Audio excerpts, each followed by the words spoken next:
Next item on the agenda at this time, we're going to move to item E5. We'll open the public hearing on this item.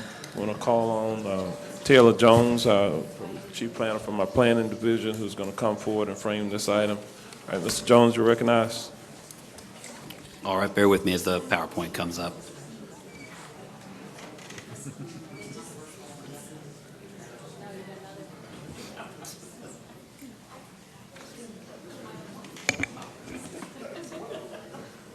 All right, apologies. This is case SE 2408065. This is an appeal of a denied special exception and variance. The applicant and appellant is Robert Ziegenfuss for Rex Grove RV Park. Property zoned A1 with a future land use of RS 1 to 5. It's located on the west side of Rex Drive, which we'll see on the map here in a second, on a parcel that's 84.6 acres located in District 1.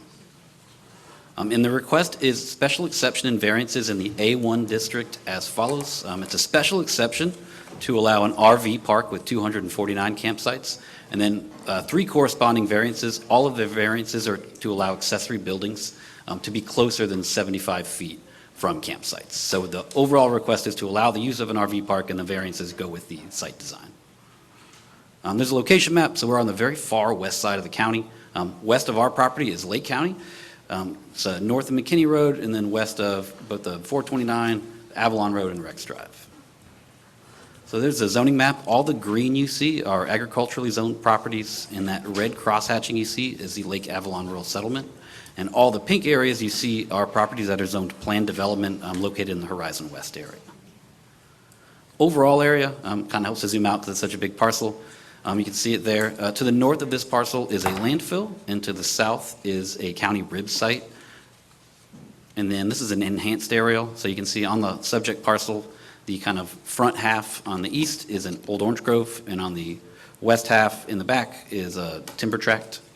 And you can see on the Lake County side, those are some houses in Lake County, and then you can see the rib site in the landfill.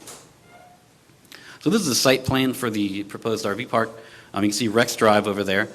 So all the RV sites are what you see. So there's basically kind of a loop road. The loop road comes in, and then there's all the RV parks and a variety of buildings, which I'll get into here in a second. All the orange you see on there are the proposed orange groves to remain, and all the green you see are the existing timber tract portions that are going to remain as timber tract.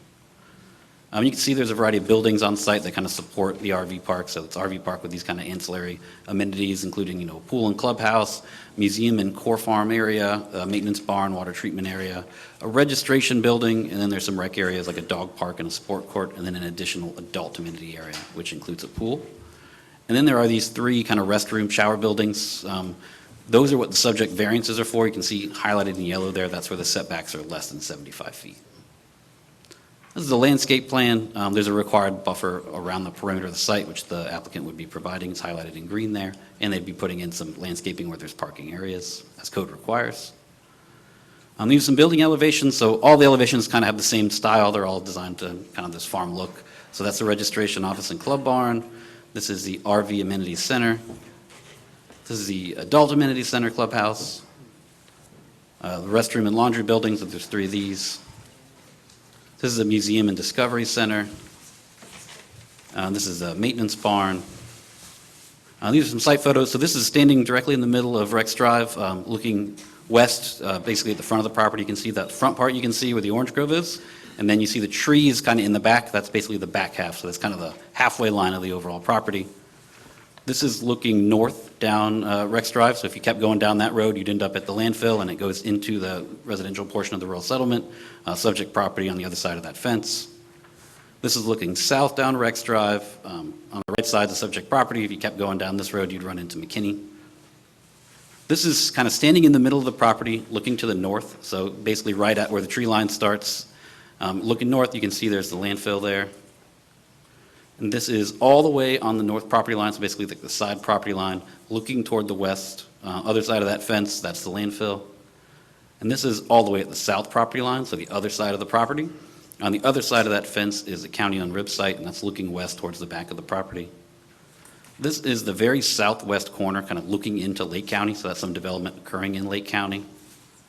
and this is the very rear of the property. So that fence line is more or less the boundary, the western boundary. On the other side of that fence is Lake County and the residential areas there, but you can see the timber tract. So the subject site is located in the Lake Avalon Rural Settlement. Does have a designation of bona fide agricultural by the property appraiser, and it's a little more than 84 acres in site. Currently, it's an existing orange grove in the front half and a timber tract in the rear half. The applicant is proposing an RV park campground with 249 campsites, and along with that are the amenities we looked at on the site plan: clubhouse and pool, some supporting bathrooms and showers, an event barn, a museum and discovery center, and a farm core area. So RV parks require a special exception in the A1 district, and RV parks are a non-residential use. They're intended for a short-term stay. So they're more akin to like a hotel than, say, a mobile home park. So it's not for people to park there and live there. It's mainly for people to come there, camp for a weekend, a month, less than 179 days by our current code, and then leave. And then with an RV park, there are certain development standards. One of those is that campsites have to be 75 feet from accessory buildings. That's what the 3 variances are for. There are some campsites that are closer than that. And as I mentioned, the property does have a bona fide agricultural classification. So based on state statute, there are certain uses that are just outright permitted because they have that classification. One of those uses is agritourism. So agritourism uses per state statutes are exempt from county codes, including zoning codes, building codes. So certain agritourism uses you can just do outright on an agricultural property that has the bona fide ag use, say like a U-pick farm, if you will. With this application, there are certain elements of it that do qualify as agritourism. So the event barn, the museum and discovery center, and the farm core area, those are agritourism uses by the state definition. So if the applicant wanted to, they could start doing those tomorrow. There's no extra approvals or permits or anything needed. The RV park portion, however, where the RVs are camping there, that is not agritourism, so that does require a special exception, which is why they've applied for a special exception. They're trying to do everything, so the special exception kind of encompasses all the uses. As part of the application, a traffic study was provided. So the 249 RV spaces are going to generate 884 new daily trips. Those are 43 trips that will occur during the AM peak and 67 trips that will occur during the PM peak. There are 3 segments of road in the 2.5-mile area that would go beyond their level of service. So if approved at the time of permitting, because of those insufficiencies, applicant would be required to participate in the cost of improving the deficient road segments to secure concurrency, and they would do that through the proportionate share. The proposal is not consistent with the comprehensive plan. So in the comp plan, A1 zoning is only consistent with the rural settlement future land use designation, especially RS 1 to 5, if the use is permitted or permitted by special exception in all districts common to rural settlements. So in addition to A1, the other districts common to rural settlements are A2, and then RCE, RCEC, RCEC2, RCE 5. So the A1 and A2 are your standard agricultural districts, and all the RCE are your residential country estate. They're like larger acred residential parcels that do allow some, horse uses and things that are typically more agricultural in nature, but not full agricultural. So an RV park is not permitted in all of these districts. The RV park is only allowed in those districts A1 and A2 by special exception, and then not permitted in the RCE districts. So because of that, it would not be consistent with that comp plan policy. And additionally, the Lake Avalon Rural Settlement Policy, FLU 6.3.6, also states that the scale, intensity, and types of commercial and office uses must be compatible with the existing rural development pattern of the Lake Avalon area. So an RV park is a commercial use, it's a short-term stay, so wouldn't be compatible with the surrounding uses. So staff recommends denial of the special exception and the variances. As stated and looked at on the last slide, the use is not consistent with the comp plan, specifically those rural settlement policies I just discussed, and it's not compatible with the surrounding area of the rural settlement. It would act as a detrimental intrusion. And then in regard to the variances have their own criteria. One is that it not be self-created. It's an 84-acre site. There could certainly be some redesign to do to not need the variances. There was a community meeting held on July 17th, 2024. It was attended by the applicant, county staff, and about 90 attendees. In general, the attendees spoke negatively, and they were mostly concerned with traffic, but as well as the length of stay, noise, and other intrusions into the rural settlement. It should be noted that when the community meeting occurred, the original site plan proposed 277 campsites. After the community meeting, the applicant redesigned it to reduce the number to 249 campsites. Public feedback, we did mail out 308 notices in a 3,000-foot area. We received 12 correspondents in favor of the request, and we did receive about 300 correspondents in opposition to the request. Much of the opposition came further south from the Horizon West neighborhoods. I've tried to map the ones that we did receive that were within the notice area there. Those were all negative. So these are the standard criteria for a special exception that you see. The 6 criteria, you can see number 1 is that it's consistent with the comp plan, and then the others also note that the detrimental intrusion, condition number 3. These are the standard criteria for variance, note especially number 2, that it's not self-created. So the BZA discussed the appropriateness of the use on site, and they recommended denial of the special exception in the variance. But should you decide to approve it, there are 5 conditions proposed by staff. 1, 2, and 3 are our standard BZA conditions. Condition number 4 is just a time to obtain permits, 3 years. And condition number 5 relates to lighting and requiring the lighting to be dark sky style lighting. The applicant has proffered 13 additional conditions of approval. They've worked with residents on these. So I'll go over those 13 additional conditions of approval that the applicant is proffering, and I'll let them speak to them as well. So condition 1 is that the exit lanes that you saw on the site plan would be right out only, and they would also have 6-inch tall curbing, would basically prevent people from going left on Rex Drive and going further into the rural settlement. Proposing to add a 6-foot tall opaque fence, so that would be PVC wood or block wall, one of those options, on the western boundary, on the Lake County boundary where the residences are. 3, they would be proposing to move the adult pool. It's currently, I believe, at 25 feet as code requires, moving it back further, so it would be 50 feet from the western boundary. Condition 4 is that the dog park would be fenced and double gated to prevent any dogs from getting loose. Condition number 5 is that the property owner would keep an updated record regarding the length of stays, and that they would propose a maximum length of stay of 28 consecutive days and a maximum of 56 days within a 12-month period, and that permanent residence shall be prohibited. Code does already prohibit permanent residence, but code would allow an RV, somebody to stay there 179 days out of the year, similar to a hotel. And then condition number 6, the RV park amenities and facility usage would only be for the guests that reside as overnight guests of the RV park, so it wouldn't be open to anybody to come there during the day and generate even more trips. Condition number 7 is that there shall be staff on site 24 hours a day, and there should be a secure method for after-hours entry. Condition number 8 was that there will be no full PA system permitted, and that the sound level limit shall not exceed 55 decibels between 10 p.m. and 8 a.m., consistent with the county's maximum allowed sound level limits for residential areas, as noted between the hours of 10:01 p.m. and 6:59 a.m. in Section 15 of the County Code. All other provisions of Article 5, Noise Pollution Control, Section 15 shall apply. Condition 9 is that the use of fireworks and sparklers shall be prohibited. I should note, when it says sparklers, it's not talking about the 4th of July ones. Sparklers are the technical term for the stuff you buy at like Publix. And then number 10 should be that the use of off-road vehicles and ATVs by guests within the RV park are prohibited. Proposed condition 11, would that be golf carts would be allowed within the RV park, but would not be permitted to leave the RV park, so it would basically be prohibited onto Rex Drive or the other public roads, and that the RV park would install signage that basically said no golf carts beyond this point. Condition number 12 would be that check-in to the RV park shall be no earlier than 10 a.m., and condition number 13 is that the pine forest and citrus grove areas and agritourism activities as presented in the renderings and on the site plan must be maintained in good condition. So on the site plan, that's the kind of orange area and the green area saw.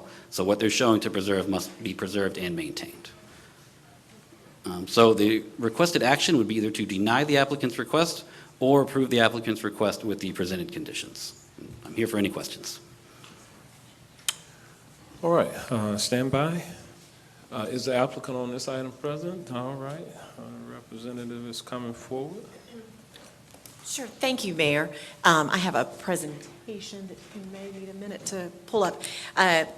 Appreciate your time this afternoon, and Commissioner Bonilla, I wasn't able to come in, but congratulations. We appreciate you being up here for 8 years. My name is Rebecca Wilson, here on behalf of the applicant. I have the applicant team with me. Preston Haig and Jake Scrimshire are currently the owners of the 84 acres and also would be the owners of this proposed development. And we also have our engineer with us, Bob. Just a little bit more about the location. You can see the location in green. We call it Old Florida Groves. That's what we would would call this. To the north is the Pine Ridge landfill. So when we talk about compatibility, we certainly don't want us to be the same thing as what exists there now. So we've got a water treatment to the south, part of the county and city's Conserve 2. You have your ribs there. As you can see, just over the line west of us in Lake County, pretty significant development going on out in Lake County. A lot of homes and townhomes being built right up against our boundary. You can see here the rural settlement. We are on the western side of the rural settlement. And man, over the last 10 years, this rural settlement has really been surrounded by significant high-density development in what we've seen occur in Hamlin and the rest of Horizon West. So being able to carve out and save a portion of this rural settlement to actually be used as agriculture, we believe is really special, and we've had to come up with creative ways to make preserving agriculture financially feasible in this rural settlement. I'd also point out that the closest single-family residential home is 1,600 feet away.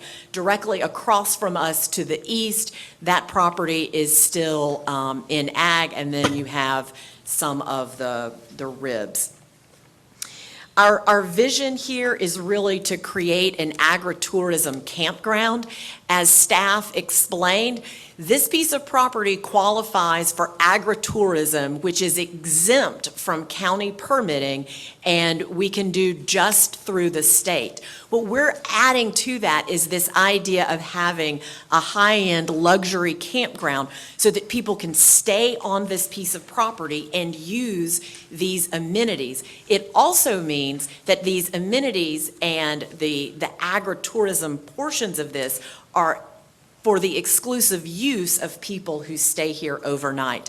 My clients purchased this property and have already invested a lot of money in improving the existing groves that are out there now. Their current investment is $3.7 million.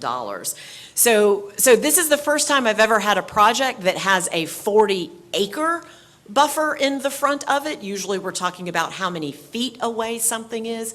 So from Rex Road back to the actual RV campground is 40 acres. And in that area, we would have the event barn, museum, classes that would occur in the event barn. We would have U-Pick for the produce and the citrus.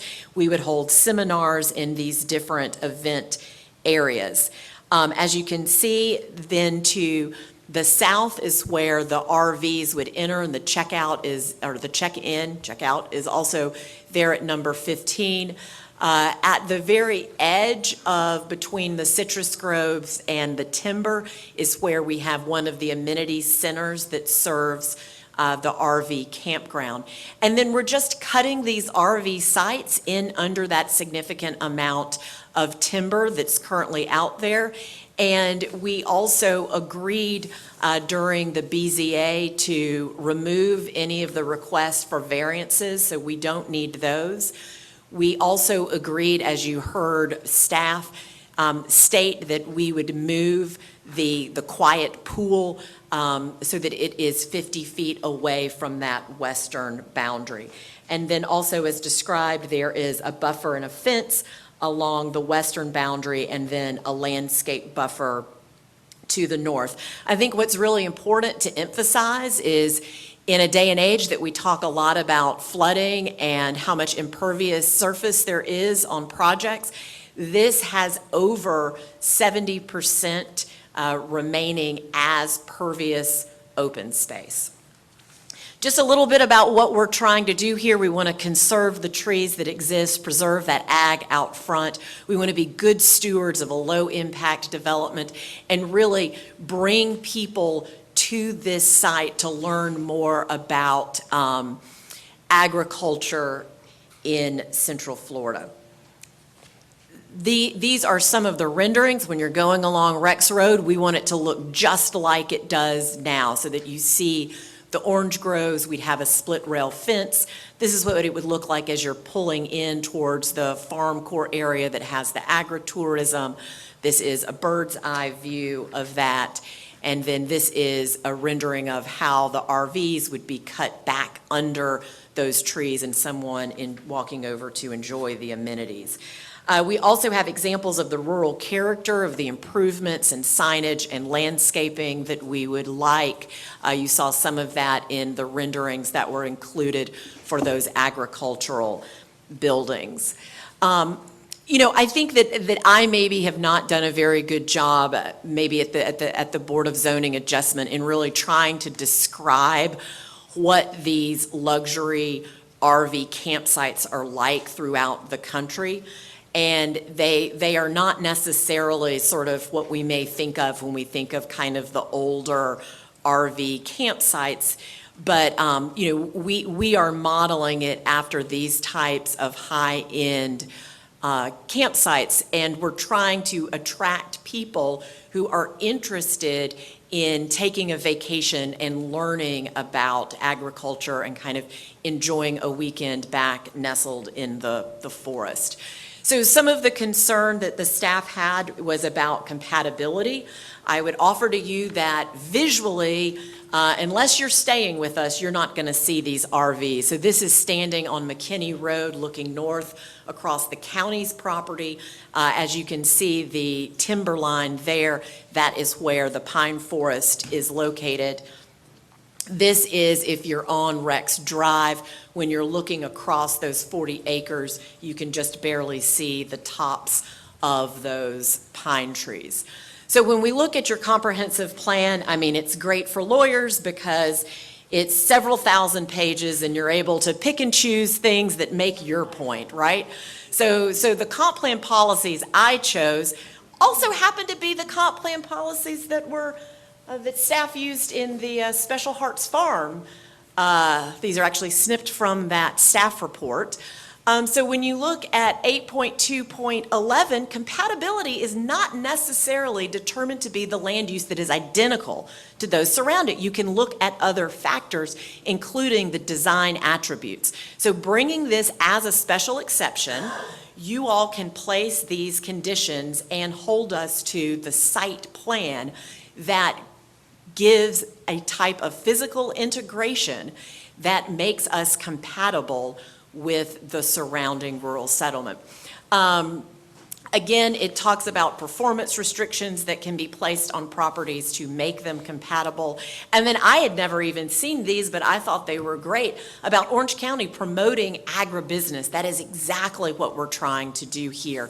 The county also looking to promote the long-term viability of agricultural uses, and the county supporting creation of availability of fresh food initiatives, local farms, and supporting local sustainability. So we think that we're able to do all of that without changing the future land use. The future land use remains the same, and so does the zoning. This is no change to the zoning. There was a statement that RV resorts, they're not compatible, they're not allowed in rural settlements. Well, we found about 5 of these RV campgrounds that are currently allowed in rural settlements. And what your comp plan states about rural settlements is that when they were adopted in 1999, they were intended to recognize and preserve existing development patterns. Well, all of these were in place prior to 1991 and are all included in rural settlements. With regard to the additional conditions of approval, we have worked with the neighbors. We worked first through the HOA board, and then they introduced us to lots of other people. In some instances, the HOA or members of the HOA board were that liaison between us, and in others, we met with people personally to walk through these. And these conditions came about in recognition of concerns some of the neighbors had. There were two more conditions that we would like to offer. One is related to traffic. So we would like to offer no RV campsite traffic. There are similar signs for the landfill. We would propose them at the following roads, and it may not show up well, but we put a little flag where we think each of them would be appropriate. And then also what came up at the BZA was a concern about really the quality of the RVs that would be there. And so we can agree that no RVs of more than 10 years old are permitted in the campground. Just quickly about traffic, this is one of the concessions or sort of working with the neighbors that we have agreed to, and that is our traffic would come off of the 429 at New Independence, and it would follow this route into the campground. The campground check-in has been moved a quarter-mile back so that it would never sort of overflow onto Rex Drive. And then also, there was a concern about the number of trips. So as shared by staff, the PM peak trip using the ITE average is 67 PM trips a day. Also, as stated in the staff report, this site qualifies for agritourism and can hold all the types of events that you see at Southern Hills Farm with no permitting from the county. So we flew a drone down at Southern Hills Farm to see what it looks like when, and they're in Lake County, but they didn't have to do any permitting through Lake County. And this is what it looks like on a weekend. And this is significantly more than the 67 PM trips per day. And you can see the types of uses that they're allowed to accomplish under their agro-tourism. And again, these are things we can do without agreeing to all of these other conditions that safeguard the neighborhood.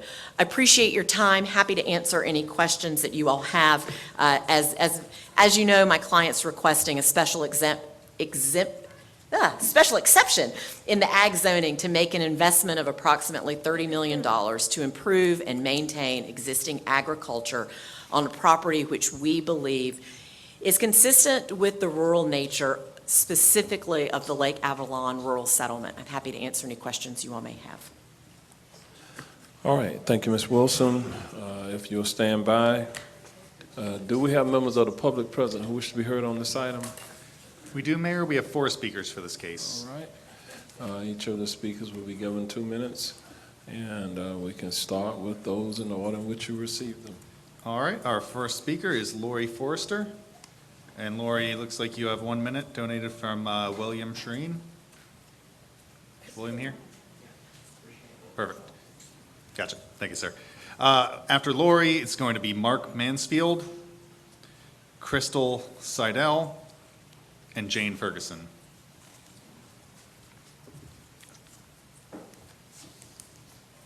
Oh, I only get 3 minutes? Yes, Oh, my 2 plus Yeah, 1. 2 minutes. Oh, I she hate when I have to talk She had fast. one, she had a, She had 1 minute donated. I thought I was going to get 4. Oh. Lori Forrester, 16050 Sand Hill Road.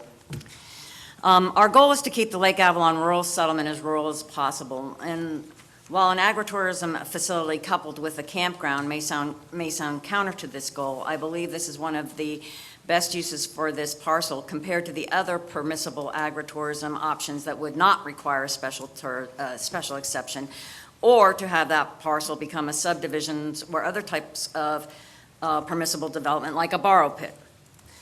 These would result in the destruction of the agricultural lands and create more traffic and disruption to our community. This project will preserve 73% of the 84 acres as agricultural use through the implementation of an aggressive grove management and maintenance program and the diversification of new types of citrus trees to ensure many years of production on one of the last citrus groves in West Orange County for a generation or more. It will preserve the topography of the land rather than turning it into barren flat land with retention ponds. It would maintain the scarce wildlife habitat, including endangered species such as gopher tortoises, indigo snakes, and the sand skink however you say, minimize septic burden, minimize water drawn from the aquifer, would be virtually invisible from McKinney Road and Rex Drive, have a predictable and minimal traffic and at managed times of the day to avoid contributing to congestion on 545, would provide the on-site guests with hands-on educational experience, including appreciation of preserving Florida's agricultural lands, traditions, and crops. The applicant has designed the agritourism facility as a destination in and of itself. They did not design this for people to go, come here so that to go to theme parks, or like in Southern Hills Farm case, as a transient day experience for hundreds to thousands of participants, along with their associated vehicle trips running through all of our neighborhood roads, or an event center with festivals, conferences, or concerts, weddings, and you pick. It is not a low-income housing project with full-time residents. The applicant has engaged with our community, and they have added additional conditions for approval that were community requested conditions. It is worth noting that most of the opposition to this project has been mobilized by development interests and real estate agents who are interested in seeing this parcel become a subdivision or other structured development, which I believe is for their own personal benefit. Of the options available, an agritourism facility designed as a world-class destination would have the least impact on our community. It would secure the agricultural nature for one of the last producing citrus groves remaining in Orange County, West Orange County, for the long term, and keep us from having to fight against such uses as housing developments, industrial, commercial, and civic uses, among other things, on this parcel for the foreseeable future. Oh, 9 seconds. All right, thank you. Next speaker, please.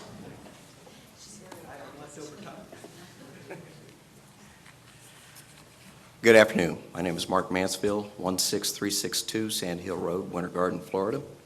I want to speak about the traffic. As the applicant stated, they're talking about approximately 67 trips a day. And if this were to become a Southern Hills type of tourism business, as you could see from the pictures that they took from recent weekend, you could have up to 1,000 cars come in, and all of those people getting out on McKinney Road, Rex Drive, and coming and going. And to get out, they would use those roads. Wincy Groves would be used possibly as a cut through, and of course going north on Rex, getting out that way. And that's a lot of extra traffic in our area on a weekend. The other possibility is this could be turned into a housing development with up to as many as 300 houses on the 84 acres. And you take that times the number of cars per house, minimum 2, you're talking 600 vehicles and a possibility of 1,200 vehicle trips a day. And a lot of those trips will be taken during rush hour. And with the traffic on Avalon and getting out on McKinney being a challenge as it is now, it will just get worse. So people will cut through Wincy Groves to get to New Independence for the traffic light, go up Rex to Beta and Cork, which gets you out to Alps, Old Country Lane, Redbird, Filsey Peters, and Davenport. And with all of that being a possibility, the impact on the community will be much, much greater. And we know that sooner or later, somebody's going to be successful in purchasing this property to put up that kind of development. So we need to take those things for the future into consideration. Thank you. All right, so we'll move to the next speaker.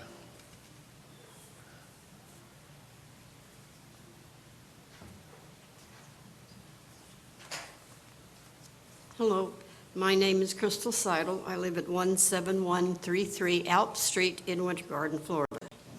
And I live about, maybe 2-3 blocks from this projected area, and I would definitely be against it.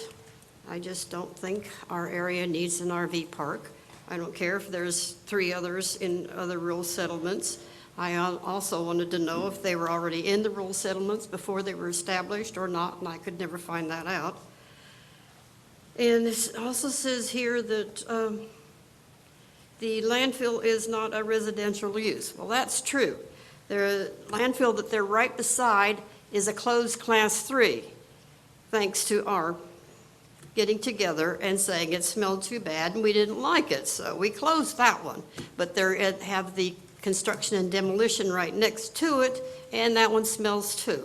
So I don't know how the people there are going to appreciate when the wind blows their way.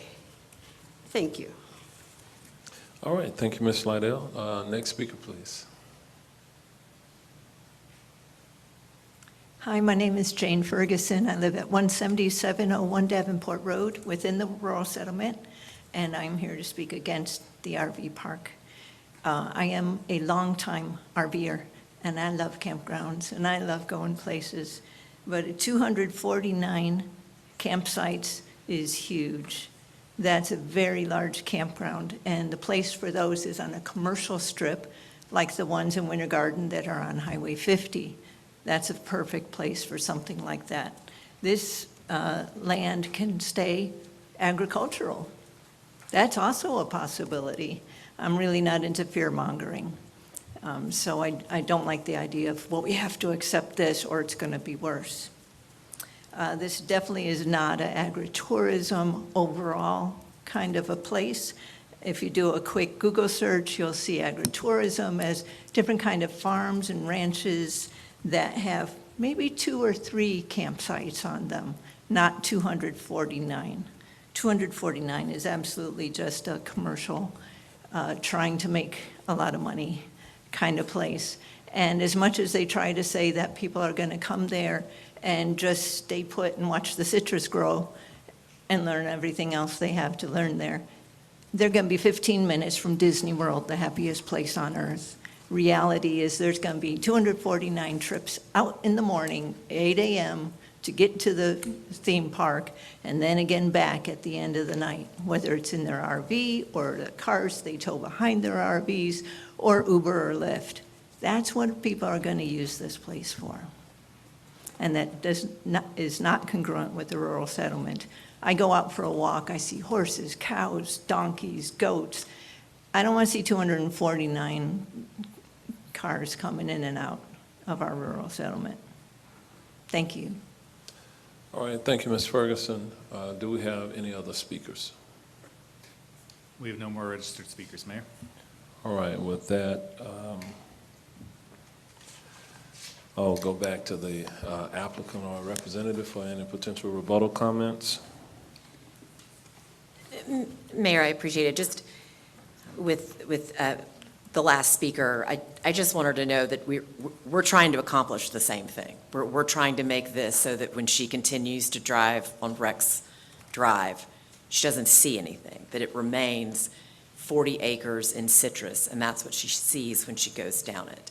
We have not fear-mongered that this was going to be a giant new development, but I think that we're also realistic in that we are not able to keep this as 40 acres of ag and 40 acres in timber.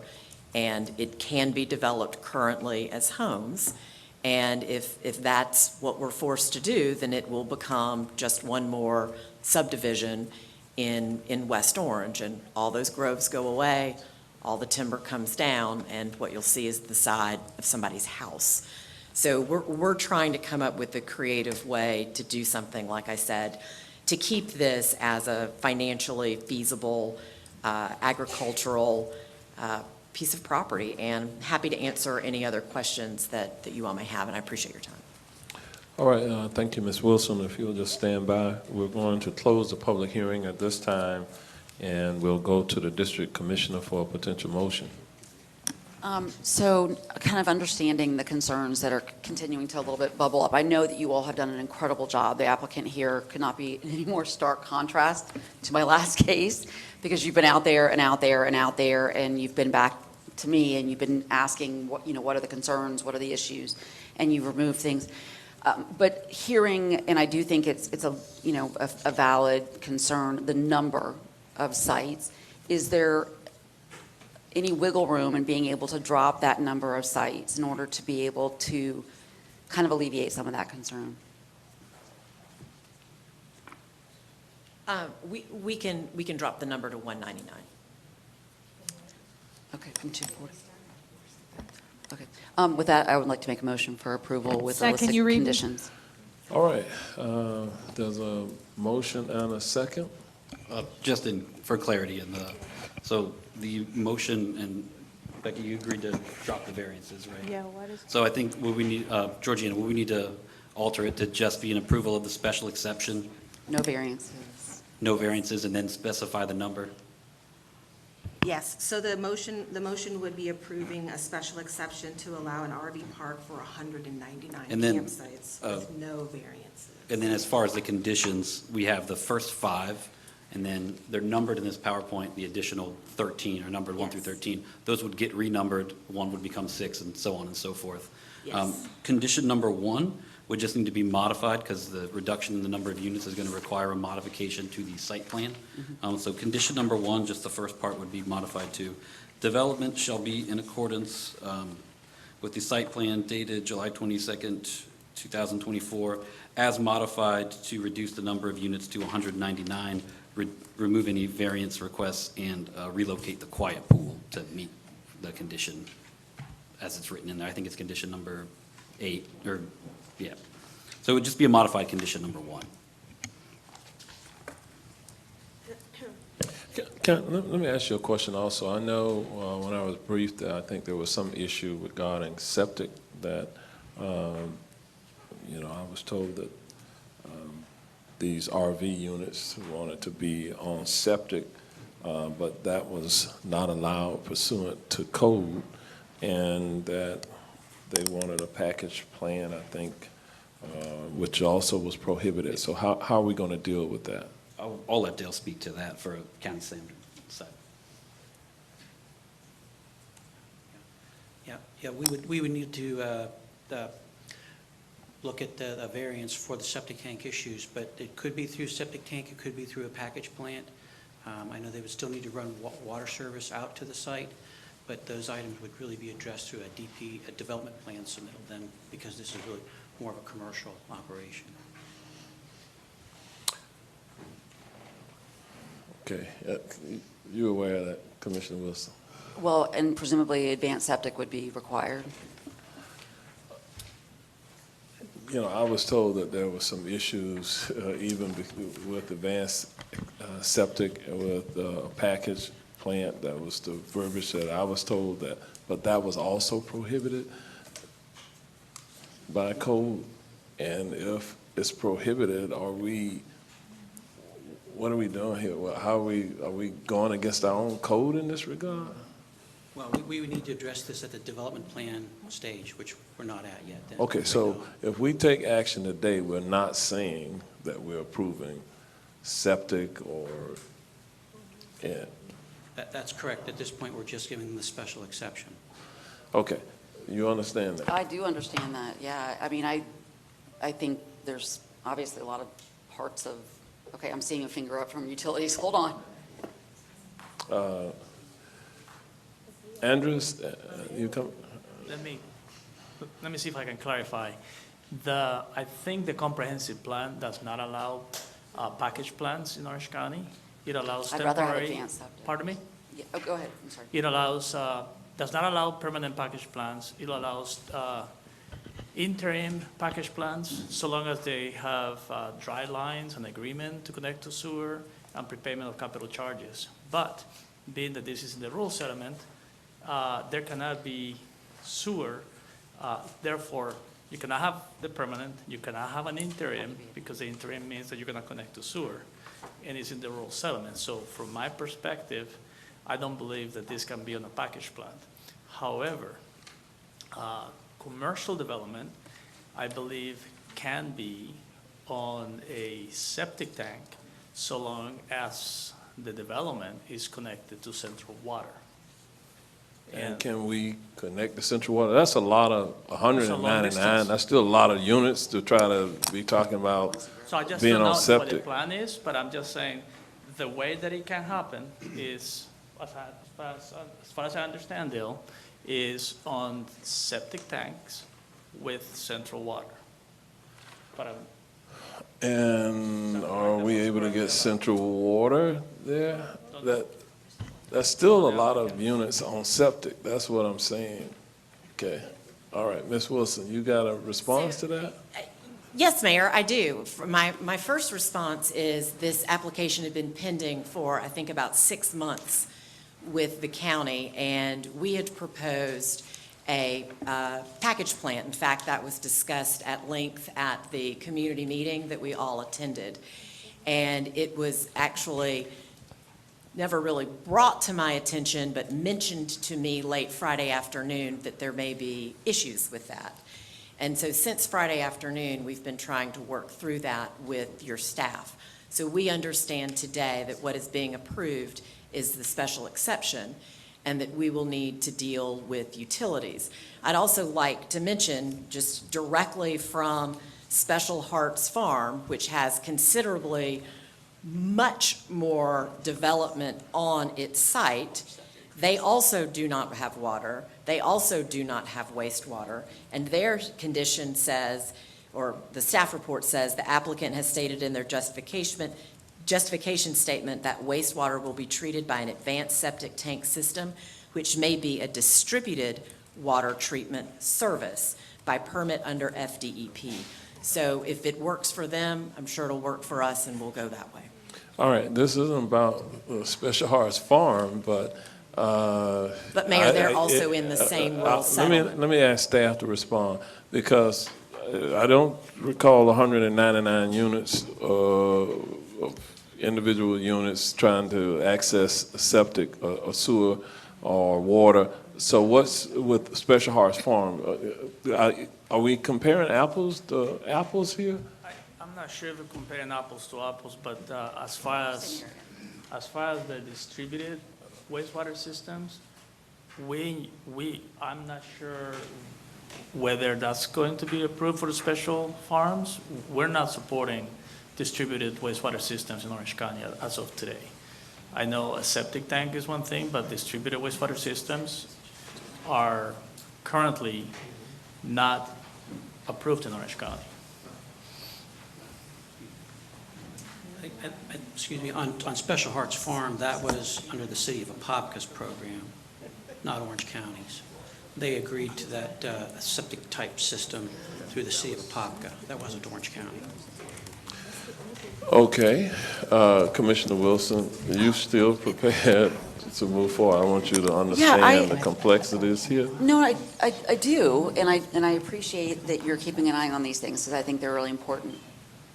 I also understood that this portion of this hearing was for the special exception, and that they needed to regroup on that, because I did think that there was, the community meeting, there was talks about the package plant, they were back and forth. I honestly never heard anyone bring it up about Special Hearts, because there were so many other concerns about sort of the actual layout and the buffers, and so, I mean, I don't know if you're saying that you are. Well, I'm not prepared to, approve a package plan today.